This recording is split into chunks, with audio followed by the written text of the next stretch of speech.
بسم اللہ الرحمن الرحیم۔ آج کا ہمارا ٹاپک ہے تیسرا دروازہ۔ ہر نیکی بھی عبادت کہلاتی ہے، اور عبادت ہمیشہ اللہ کے لیے ہوتی ہے، کیونکہ وہی عبادت کے لائق ہے اور اس کا کوئی شریک نہیں۔ نیک اعمال کی جزا ہوتی ہے، اور جزا کی انتہا جنت ہوتی ہے۔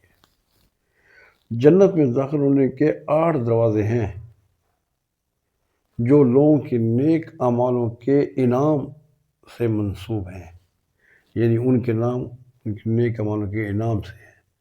ان میں سے ایک دروازے کا نام باب الریان ہے، جو کہ روزہ کے لیے کھولا جائے گا، اور اس کا مطلب ہے سیراب کرنے والا، اور ترتیب اور نمبر کے اعتبار سے یہ تیسرا دروازہ ہے۔